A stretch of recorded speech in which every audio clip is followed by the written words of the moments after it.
நிறைய அந்த செய்திகள் சொல்லியிருந்தாலும் இன்று சேக்கிழார் பெருமான் இந்த திருமுருகன் பூண்டியும் இந்த வேடுவரியும் பற்றி என்ன சொல்கின்றார் என்பதை நான் உங்களோடு சேர்ந்து இன்று நான் சிந்திக்க இருக்கின்றேன்.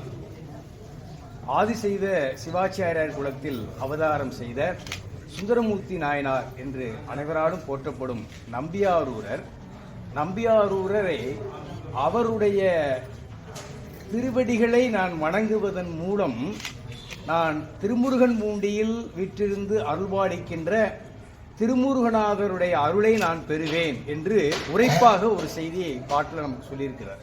எப்படின்னு சொன்னா, தெளிவு என்று உண்டு எண்ணில் அப்படின்னு. தெளிவு அப்படின்னா அருமையான தமிழ் வார்த்தை. நம்ம சரியை கிரியை யோகம் சொல்லுவோம். சரியினா சீலம், கிரியினா நோன்பு, யோகத்துக்கு செறிவு. இப்போ சேக்கிழார் பெருமான் செறிவுன்னு சொல்றார். யோகத்தில் வல்லவர் சுந்தரமூர்த்தி நாயனார், நம்ம அனைவருக்கும் தெரியும். அப்படிப்பட்ட யோகத்தில் வல்லவரான அந்த செறிவு உண்டு எண்டில், செறிவு நிலை என்று தெளிந்த நிலை, தமிழ்ல சொன்ன தெளிவுன்னு சொல்லுவோம். யாரெல்லாம் சிவநெறியில் தெளிந்து நிற்கிறார்களோ அவர்களுக்கு எந்த குறையும் வராதுனர். தெளிவு உண்டு என்று உண்டு எண்ணில் அப்படி சொல்லிட்டு அவர் சொல்வார், எந்த குறையும் இல்லோம் அப்படின்னு.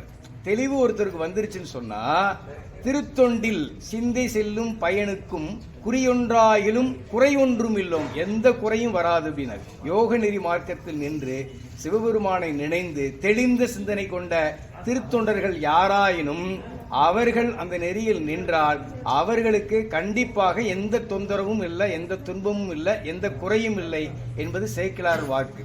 அப்படி சொல்லிட்டு ஒரு கருத்து சொல்றார். அப்படி அந்த நிலையில் நான் நிற்கின்றேன்னு சேக்கிழார் சொல்றார். அதனால எனக்கு எந்த குறையும் இல்லை. ஏன் என்றால் ஒவ்வொரு ஆன்மாவுடைய நோக்கம் பிறவியை அறுக்க வேண்டும். என்னுடைய பிறவி கண்டிப்பாக அறுக்கப்படும். எப்படின்னு சொன்னா, திருமுருகநாதருடைய அந்த அருளை பரிபூர்ணமாக பெற்றவர் சுந்தரமூர்த்தி நாயனார். சுந்தரமூர்த்தி நாயனாருடைய பிறவி வேறு அறுத்தவர் திருமுருகநாத பெருமான். ஆகவே நான் சுந்தரமூர்த்தி நாயனாரை நான் என்றும் வணங்குவேன். அப்படி வணங்குவதன் மூலம் திருமுருகநாதர் என்னுடைய பிறவியை கண்டிப்பாக வேறு அறுப்பார் என்று உறுதிப்பட தெளிவு அப்படின்னு சொல்றார். செறிவு உண்டு எண்ணில் திருத்தொண்டில் சிந்தை செல்லும் பயனுக்கும் குறியொன்றாயிலும் குறையொன்றும் இல்லோம், நிறையும் கருணையினால் திருமுருகன் பூண்டி வேடர் வழிபறிக்க பறிவுண்டவர் எம் பலவினை வேர்பறிப்பார் என்னும் அருமையான சொல்றார். நான் சுந்தரமூர்த்தி நாயனாருடைய திருவடியை இறுக பற்றி கொண்டு அந்த தெளிந்த நிலையில் நிற்பதால் எனக்கு வாழ்க்கையில எந்த குறையும் இல்லை. அது மட்டுமல்ல, எனக்கு கடைசி பிறவி, அடுத்து எனக்கு பிறவி என்பதே நிச்சயமாக இருக்காது. ஏன்னா சுந்தரமூர்த்தி நாயனாருடைய அருளால் திருமுருகநாத பெருமான் என்னுடைய பிறவியை கண்டிப்பாக வேறறுப்பார் என்ற ஒரு அருமையான செய்தியை சொல்லிட்டு அப்புறம் தான் அந்த வரலாறை சொல்றார். சுந்தரமூர்த்தி நாயனார் சேரமான் பெருமான் அவர் நண்பருடன் கலந்து கொண்டு அங்கு கொஞ்ச நாள் இருக்கும் போது திருவாரூர் சென்று நம்பெருமானை தரிசிக்க வேண்டும் என்ற ஒரு ஆவல் வர சுந்தரமூர்த்தி சுவாமிகள் சேரமான் பெருமானோட விடை கேட்கிறார். அப்ப தன்னுடைய நண்பர் அவர் விட்டு பிரிய மனசு இல்லை. ஆனா அவர் சொல்றார், ஒரு வார்த்தை சொல்றார், உங்களுடைய கடமை என்னன்னா, நீங்க அரசர், நாட்டு மக்களை காக்க வேண்டும், அதனால நீங்க இருங்க, உங்களுக்கு என்ன கடமை விதிக்கப்பட்டிருக்கோ அதை நீங்க செய்யுங்க. இது நமக்கு ஒரு உபதேசம். நமக்குன்னு இறைவன் என்ன கடமைகள் கொடுத்திருக்கிறாரோ அதை நம்ம கண்டிப்பாக செய்யணும். இதைத்தான் சுந்தரமூர்த்தி நாயனார் உபதேசமாக சொன்னார். ஆகவே அவர் கேட்பதை கேட்டு அவர் மன்னராக இங்கே வீட்டிற்கு அவரோட விடை கொண்டு வரும்போது மன்னர் என்ன பண்ணார், சேரமான் பெருமான் நிறைய பொண்ணும் பொருளும், சாமி கேட்கல, அவரே ரொம்ப பிரியப்பட்டு பெரிய பெரிய மூட்டைகள் அடைச்சு பரிசனங்கள் என்று சொல்லக்கூடிய பணியாட்கள் எல்லாம் கூப்பிட்டு அந்த தலையில சுமந்து வர சாமி கூட அனுப்பி விட்டுட்டார். நிறைய பொண்ணும் பொருளும் கொடுத்து பட்டும் பீதாம்பரம் எல்லாம் விலை உயர்ந்த ஆபரணங்கள் இதெல்லாம் பார்த்தா திருநாகை காரணத்தில் சுந்தரமூர்த்தி சுவாமிகள் ஒரு பதிகம் படிச்சிருப்பார். நீங்க படிச்ச அன்பர்களுக்கு தான் தெரியும். அதுல சாமி ஒரு பெரிய லிஸ்ட் கொடுத்திருப்பார், பட்டியல் கொடுத்திருப்பார். அதையெல்லாம் சேரமான் பெருமான் கொடுத்துட்டார். அத்தனை பட்டியல் கொடுத்து நிறைய பணியாட்கள் மூலம் அனுப்பி அவர் அன்போடு அழைப்பிட்டார். சாமி விடை கொண்டு அப்படியே வர்றார். நம்ம கொங்கு மண்டலத்தை சேரநாட்டை கடந்து கொங்கு மண்டலத்தில் அப்படியே அவினாசிக்கு நம்ம திருமுருகன் பூண்டிக்கு சரியா நம்ம இப்போ போயிட்டு இருக்கிறது கூப்பிடு பிள்ளையார். இப்போ நம்ம சென்று அந்த கோயில் அருகில் அந்த சாய்தான் திருமுருகனுடைய எல்லை. அந்த எல்லைக்கு அருகில் வரும்போது திருமுருகநாத பெருமான் ஒரு திருவுளம் கொள்கின்றார். அந்த திருவிளையாட்டின் போது அவர் என்ன சொல்றார், அவருடைய சிவபூத கணங்கள் எல்லாம் வேடுவர்களாக்கி நீங்க போய் சுந்தரமூர்த்தி நாயனாருடைய பரிசல்கள் கொண்டு வர அந்த பொண்ணும் பொருளை எல்லாம் பறித்து கொண்டு வாருங்கள் அப்படி சொல்லி ஆணையிடுகின்றார். அதனால சிவபூத கணங்கள் எல்லாம் அவங்க வேடுவர்களாகி அப்படி போறாங்க. போய் அந்த பரிசல்களுடைய அத்தனையும் எடுத்துக்கொண்டு பறித்து கொண்டு வருகிறார்கள். அந்த பணியாட்களெல்லாம் பயந்து போய் சொல்கிறாங்க. ஏன்னா வேடுவர்கள் வந்து ஒரு கொடூரத்தன்மை கொண்டவங்களா இருப்பாங்க. வழிப்பறி செய்கிறவங்க நம்ம எப்படியுமே மென்மையாக இருக்க வாய்ப்பு இல்லையா, அவங்க கொஞ்சம் கடுமையான தன்மைகள். அதெல்லாம் சுந்தரமூர்த்தினார் பாடலில் படித்தவங்களுக்கு நம்ம அப்படியே ஒரு அதாவது நம்ம இந்த காலத்தில் வந்து ஒருத்தர் மிரட்டுறதுக்கு நம்ம துப்பாக்கி கொடுத்து மிரட்டுற மாதிரி வில்ல காட்டி மிரட்டுறோம்.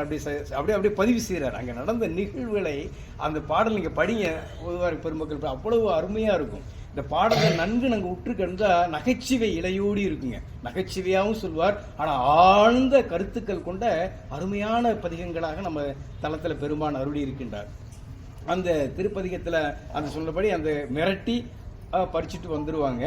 சுந்தரமூர்த்தி நாயனார் பாரார், இது ஒரு கூட்டம் வந்து பறிச்சுட்டு போகுது. அவர் ரொம்ப கவலைப்படலை. ஏன்னா பெரியவங்க வந்து பொண்ணும் பொருளுக்கு ஆசைப்பட மாட்டாங்களா, பெரும் ஞானி அவர்.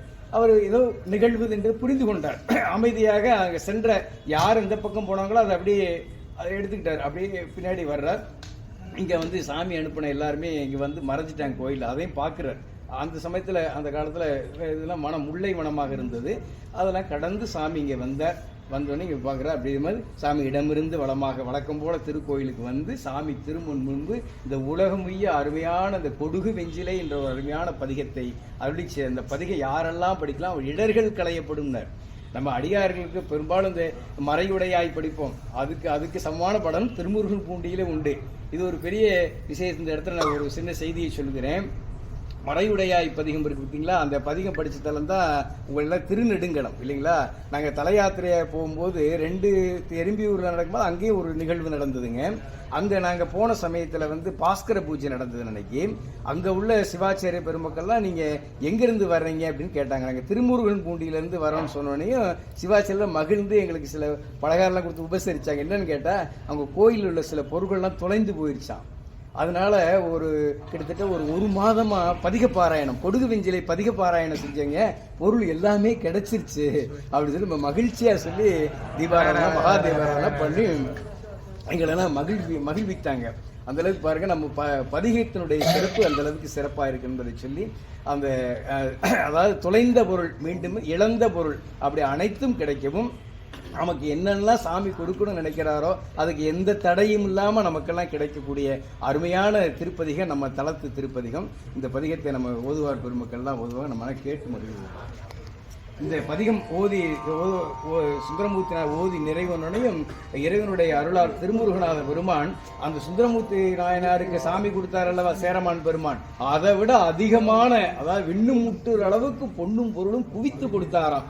அப்படி அடியார் பெருமாளுக்கு செல்வத்தை வாரி வாரி வழங்கக்கூடிய வள்ளலாக திருமுருகநாத பெருமான் இங்கு விற்றிருந்த அருள்கொண்டார். அவர் அருளை நாம் அனைவரும் பெற வேண்டும் என்பதை கேட்டுக்கொண்டு இப்போ ஓதுவார் பெருமக்கள் இப்போ வேடுபெரிக்குடி சென்று அந்த பொருட்களை எல்லாம் நம்ம எடுத்து வரோம்.